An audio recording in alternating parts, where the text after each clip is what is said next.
Hi there, I'm Dr. Sarah Mitchell of Helping Babies Sleep, and today we're talking about toddler snoring. When should you be concerned?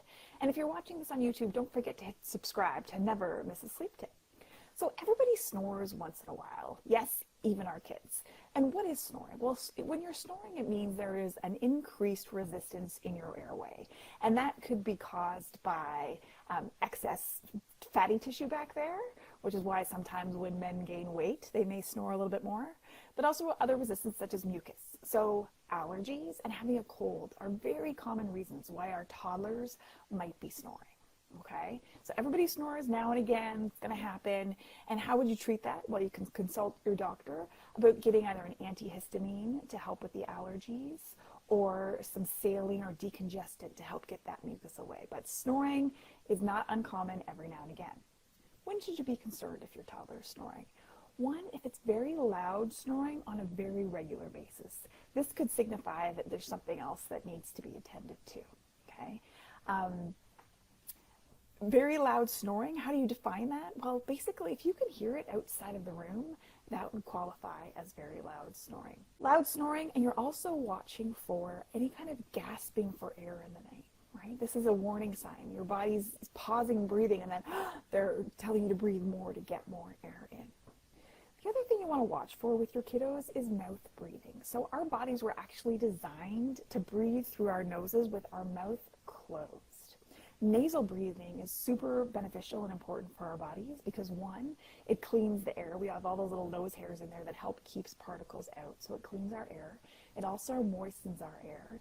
And when you breathe through your nose, you actually release nitrous oxide into your bloodstream, which is has huge health benefits. It vasodilates, you get more air, oxygen perforation, helps you get better oxygen supply to your tissues.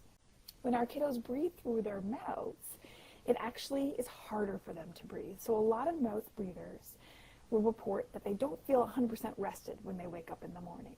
And that's because your body has to work harder to breathe through your mouth at night, and it actually tends to wake you up a little bit more to try and convince you to close that mouth and breathe through your nose. So mouth breathing is not ideal. Okay? It can also cause dry mouth in the morning. So how do you know if you're mouth breathing? And this is for adults too.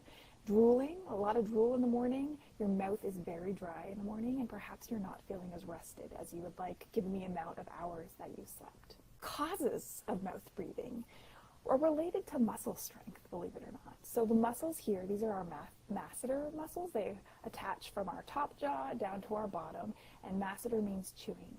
So they're involved in that, and they help keep our jaw closed. So when they're shortened, they're in this position. Okay, so if they're lax or not very strong, you tend to have sit or talk or rest, I would say, with an open mouth, like that. Okay. The other muscle that tends to be weak with mouth breathing is your tongue. Yes, your tongue is a muscle, and it should be sitting in normal circumstances. Your tongue should rest on the roof of your mouth with the tip of your tongue being just slightly behind your front teeth. Okay? I know that feels very weird for many people, but that's where it should be. And when we see our kids with a resting tongue like so, that's showing me that they have a lax tongue muscle, and it's pushing the jaw forward and perpetuating the open mouth breathing. So going back to toddler snoring, what can you do? So the mouth breathing will cause more snoring. Okay, allergies, a cold can cause more snoring. Any kind of obstruction in that nasal passage can cause more snoring. If you're having very loud snoring repeatedly, you want to consult with your pediatrician.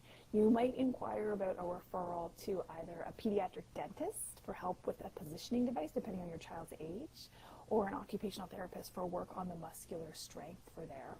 Or at some age too, you might even consider a consult for a sleep study, which will look at obstructive sleep apnea. That's more for adults and older children, but these are the things that I want you to think about. So in summary, toddler snoring, everybody snores every now and again related to having allergies or a cold. Recurrent snoring that's very loud, definitely want to look into that and consult your pediatrician.